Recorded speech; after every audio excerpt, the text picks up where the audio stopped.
Friends, welcome to my channel. आज video रे तुम मानकर दशम श्रेणी इतिहास बही पंचम पाठ भारत रे विज्ञान और वैषयिक ज्ञान रो विकास ए चैप्टर प्रश्नोत्तर गुड़िक आलोचना करने। यह सहित बोर्ड परीक्षा उपयोगी important long question short question आलोचना करने। एक नंबर प्रत्येक प्रश्न उत्तर 60 गोटी शब्द रे लेख। क विज्ञान और वैषयिक विद्यार उपयोगिता संपर्क में जवाहरलाल नेहरू मत कौन थिला? उत्तर आई रे जवाहरलाल नेहरू प्रधानमंत्रित्व काल 1946 रु 1964 रे भारत रे विज्ञान और वैषयिक ज्ञान विकास पई अक्लांत चेष्टा करथिले। टुआई नेहरू दृढ़ विश्वास थिला जे केवल विज्ञान ही क्षुधा, दारिद्र्य, अपरिच्छन्नता, निरक्षरता, अंधविश्वास, प्राकृतिक संबलर असद विनियोग प्रभृति भारतर गुरुतर समस्या गुड़िकर समाधान करिपारिबो। देशर अर्थनैतिक, सामाजिक और सांस्कृतिक प्रगति पाई विज्ञान और वैषयिक विद्या जे अपरिहार्य ताहा नेहरू उपलब्ध करथिले। आईभी वैज्ञानिक गवेषणा और वैषयिक ज्ञान जे भारतर प्रतिरक्षा व्यवस्था को शक्तिशाली करिबो से विषय जवाहरलाल नेहरू स्पष्ट कर देथिले। सुतरां भारतर सर्वांगीन उन्नति पाई विज्ञान और वैषयिक विद्या सहायक बोली नेहरू मत देथिले। ख स्वाधीनता प्राप्ति पर भारत रे कृषि और शिल्पर विकास निमंते कौन करा जायछि? बहुत इंपोर्टेंट क्वेश्चन टे जे स्वाधीनता पर भारत रे कृषि और शिल्पर विकास निमंते कौन कौन पदक्षेप निया जायथिला? आई स्वाधीनता प्राप्ति पर कृषि क्षेत्र में विज्ञान शिक्षार व्यापक प्रयोग करिया पई व्यवस्था हैला। टुआई विंश शताब्दी सप्तम दशक रासायनिक सार अधिक उत्पादनक्षम बिहनर बहुल व्यवहार, सुव्यवस्थित जलसेचन व्यवस्था फल उत्पादन वृद्धि पाइला और सबुज क्रांति संभव है। 1971 मसीह केंद्र में विज्ञान और वैषयिक मंत्रालय नाम एक स्वतंत्र विभाग सृष्टि करागला। जैव प्रजुक्ति विद्यार विकास और कृषि क्षेत्र में यार विनियोग लाभदायक है। आईभी शिल्प क्षेत्र में विशेषकर लौह और इस्पात शिल्प क्षेत्र में मध्य प्रगति पाई चेष्टा करागला। 1973 मसीह भारतीय इस्पात प्राधिकरण लिमिटेड नामक सरकारी संस्था स्थापन करा जाय भारत में प्रतिष्ठा करा जायथिबा 5टी एकीकृत इस्पात प्रकल्पर परिचालना भार हाथ को नियागला। ग परमाणु शक्तिर विकास पाई भारत सरकार की पदक्षेप नेइछंती? परमाणु शक्तिर विकास पाई उत्तर आईरे परमाणु शक्तिर विकास पाई 1948 मसीहा अगस्त मासरे विशिष्ट वैज्ञानिक होमी जहांगीर भाभांको अध्यक्षतार परमाणु शक्ति आयोग गठन कराइथिला। मन रखे पिला माने परमाणु शक्ति आयोग होमी जहांगीर भाभांको अध्यक्षतार गठन कराइथिला। 1954 मसीहा रे एक स्वतंत्र परमाणु शक्ति विभाग खोला गला। टुआई 1956 मसीह ट्रम्बे ठारे 1956 मसीह प्रथम आणविक रिएक्टर भाभा आणविक गवेषणा केंद्र प्रतिष्ठा करा गला। एहा अधीन रे अप्सरा, सर्कस, जेरलिना, ध्रुव और प्रथम और द्वितीय पूर्णिमा, कामिनी प्रभृति रिएक्टर कार्यक्षम हैला।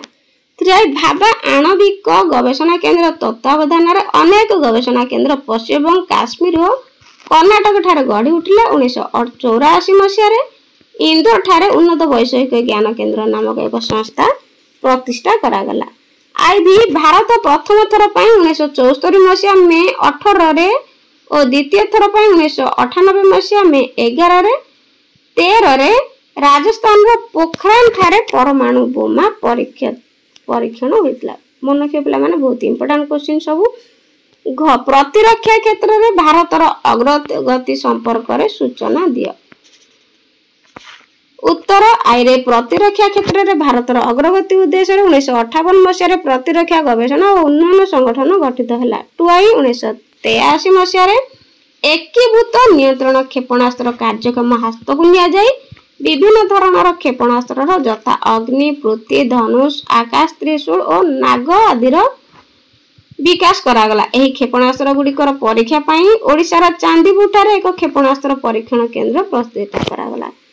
3आई प्रतिरक्षा गवेषणा उन्नयन संगठन 3 बाहिनी जल, स्थल और आकाश पाई प्रतिरक्षा सामग्री उत्पादन और तार गुणवत्ता परीक्षा करिबारे प्रशंसनीय कार्य करूछि। आईभी ପ୍ରତିରକ୍ଷା ପାଇଁ ବ୍ୟବହୃତ ଯାନବାହନ, ଗୋଳାବାରୁଦ, ବୈଦ୍ୟୁତିକ ଯନ୍ତ୍ରପାତି, ଉଡ଼ାଜାହାଜ, ବୁଡ଼ାଜାହାଜ ମଧ୍ୟ ଭାରତରେ ଉତ୍ପାଦିତ ହେଉଛି।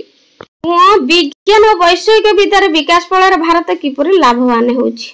ଉତ୍ତର ଆଇରେ ଦେଶରେ ଉପଲବ୍ଧ ବିଜ୍ଞାନ ଓ ବୈଷୟିକ ବିଦ୍ୟାର ବିକାଶ ଫଳରେ ସମସ୍ତ କ୍ଷେତ୍ରରେ ବୈପ୍ଳବିକ ପରିବର୍ତ୍ତନ ଅଣାଯାଇ ପାରୁଛି। 2 ଖାଦ୍ୟଶସ୍ୟ ଓ ଅନ୍ୟାନ୍ୟ ଖାଦ୍ୟ ସାମଗ୍ରୀ ଉତ୍ପାଦନ କ୍ଷେତ୍ରରେ ଭାରତ ସ୍ୱାବଲମ୍ବୀ ହୋଇପାରିଛି।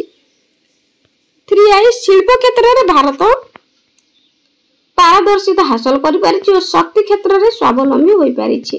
ପ୍ରତିରକ୍ଷା କ୍ଷେତ୍ରରେ ସ୍ୱଦେଶୀ ଜ୍ଞାନ କୌଶଳ ପ୍ରୟୋଗ କରି ଦେଶ ଶକ୍ତିଶାଳୀ ହୋଇପାରିଛି।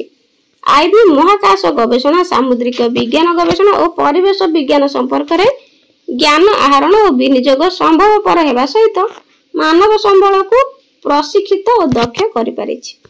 2 ପ୍ରତ୍ୟେକ ପ୍ରଶ୍ନର ଉତ୍ତର ପ୍ରାୟ 20 ଗୋଟି ଶବ୍ଦରେ ଲେଖ।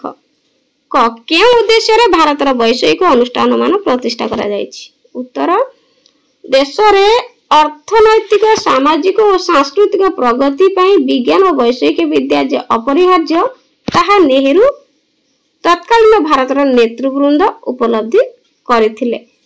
2 ତେଣୁ ବିଜ୍ଞାନ ଓ ବୈଷୟିକ କ୍ଷେତ୍ରରେ ଉଚ୍ଚତର ଓ ମୂଲ୍ୟବୋଧର ଶିକ୍ଷା ପାଇଁ ଭାରତର ବିଭିନ୍ନ ସ୍ଥାନରେ ବୈଷୟିକ ଅନୁଷ୍ଠାନ ମାନ ପ୍ରତିଷ୍ଠା କରାଯାଇଛି। ଭାରତୀୟ ଇସ୍ପାତ ପ୍ରାଧିକରଣ ଲିମିଟେଡ କେବେ ଗଠିତ ହୋଇଥିଲା? ଏହାର କାର୍ଯ୍ୟ କେବେ ଆରମ୍ଭ କଲା? ଉତ୍ତର ଆରେ ଭାରତୀୟ ଇସ୍ପାତ ପ୍ରାଧିକରଣ ଲିମିଟେଡ 1973 ମସିହାରେ ଗଠିତ ହେଲା। 2 ଏହି ସଂସ୍ଥା ସେହି ବର୍ଷ କାର୍ଯ୍ୟ ଆରମ୍ଭ ହେଲା। ଜବାହରଲାଲ ନେହେରୁ ଆଣବିକ ଶକ୍ତି କ୍ଷେତ୍ରକୁ କାହିଁକି ଗୁରୁତ୍ୱ ଦେଉଥିଲେ? ଉତ୍ତର ନେହେରୁଙ୍କ ମତ ଥିଲା ପରମାଣୁ ଶକ୍ତି ସାମାଜିକ, ଅର୍ଥନୈତିକ ଓ ରାଜନୈତିକ କ୍ଷେତ୍ରରେ ବୈପ୍ଳବିକ ପରିବର୍ତ୍ତନ ଆଣିବ ଓ ଭାରତର ପ୍ରତିରକ୍ଷା ବ୍ୟବସ୍ଥାକୁ ସୁଦୃଢ଼ କରିବ। ତେଣୁ ଜବାହରଲାଲ ନେହେରୁ ଆଣବିକ ଶକ୍ତି କ୍ଷେତ୍ରକୁ ଅଧିକ ଗୁରୁତ୍ୱ ଦେଉଥିଲେ। ଭାବା ଆଣବିକ ଗବେଷଣା କେନ୍ଦ୍ର କେବେ ଓ କେଉଁଠାରେ ପ୍ରତିଷ୍ଠା କରାଗଲା? ଭାବା ଆଣବିକ ଗବେଷଣା କେନ୍ଦ୍ର। ଉତ୍ତର ଭାବା ଆଣବିକ ଗବେଷଣା କେନ୍ଦ୍ର 1956 ମସିହାରେ ପ୍ରତିଷ୍ଠା କରାଗଲା। ଏହା ଟ୍ରମ୍ବେ ଠାରେ ପ୍ରତିଷ୍ଠା କରାଗଲା। ମନେ ରଖିବ।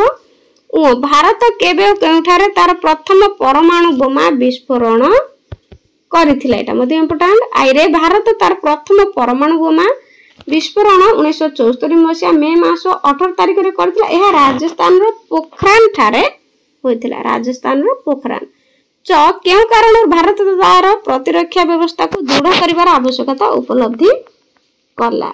ଉତ୍ତର 1962 ମସିହାରେ ଚୀନ ଭାରତ ଯୁଦ୍ଧରେ ଭାରତୀୟ ସୈନ୍ୟବାହିନୀର ଦୁର୍ବଳତା ଭାରତୀୟଙ୍କୁ ସତର୍କ କରାଇ ଦେଇଥିଲା। 2 ତେଣୁ ଭାରତ ତାର ପ୍ରତିରକ୍ଷା ବ୍ୟବସ୍ଥାକୁ ଦୃଢ଼ କରିବାର ଆବଶ୍ୟକତା ଉପଲବ୍ଧି କଲା। 1963 ମସିହାରେ କେଉଁଠାରେ ଏକ ରକେଟ ଉତ୍କ୍ଷେପଣ କେନ୍ଦ୍ର ପ୍ରତିଷ୍ଠା କରାଯାଇଥିଲା ଏବଂ ଏହାର ନାମ କଣ ଥିଲା? ଉତ୍ତର 1963 ମସିହାରେ କେରଳର ଥିରୁଅନନ୍ତପୁରମ୍ ଠାରେ ଏକ ରକେଟ ଉତ୍କ୍ଷେପଣ କେନ୍ଦ୍ର ପ୍ରତିଷ୍ଠା କରାଯାଇଥିଲା। ଏହାର ନାମ ଥିଲା ଥୁମ୍ବା ବିସୁବିୟ ରକେଟ ଉତ୍କ୍ଷେପଣ କେନ୍ଦ୍ର କରାଯାଇଥିଲା ବା ରଖାଯାଇଥିଲା। ଏହାର ନାମ ଥୁମ୍ବା ବିସୁବିୟ ରକେଟ ଉତ୍କ୍ଷେପଣ କେନ୍ଦ୍ର ରଖାଯାଇଥିଲା। ଭାରତ ତିଆରି ପ୍ରଥମ କୃତ୍ରିମ ଉପଗ୍ରହର ନାମ କଣ? ଏହା କେଉଁଦିନ ମହାକାଶକୁ ପ୍ରେରଣ କରାଯାଇଥିଲା? ଭାରତ ତିଆରି କରିଥିବା ପ୍ରଥମ କୃତ୍ରିମ ଉପଗ୍ରହର ନାମ ଥିଲା ଆର୍ଯ୍ୟଭଟ୍ଟ।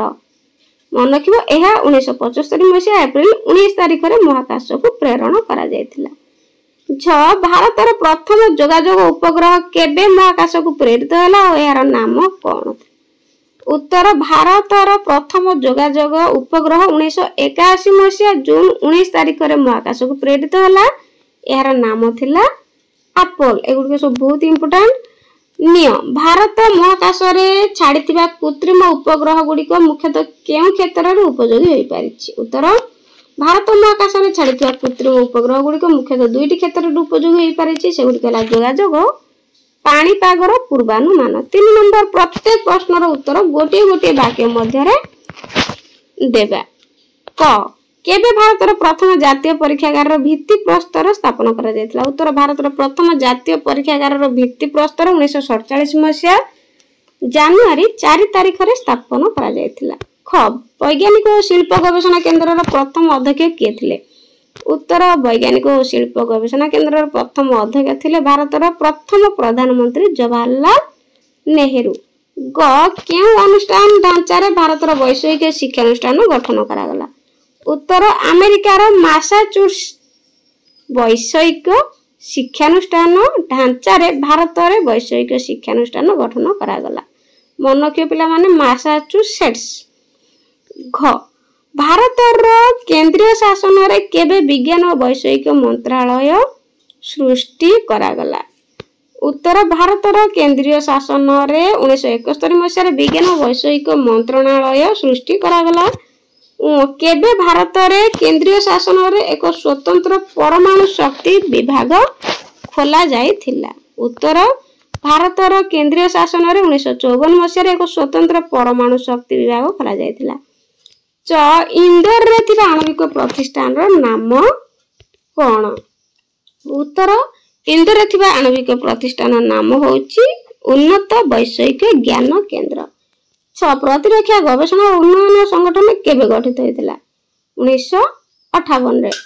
ज अग्नि क्षेपणास्त्र केउठारे परीक्षण बा परीक्षा करा जाइतिला? उत्तर अग्नि क्षेपणास्त्र ओडिसा रो चांदीपुर निकटस्थ व्हीलर द्वीप रे परीक्षा करा जाइतिला। झ आंध्र प्रदेश रो केउ स्थान रे एक रॉकेट उत्क्षेपण केंद्र प्रतिष्ठित होइछि? उत्तर आंध्र प्रदेश रो श्रीहरिकोटा ठारे एक रॉकेट उत्क्षेपण केंद्र प्रतिष्ठित होई अछि।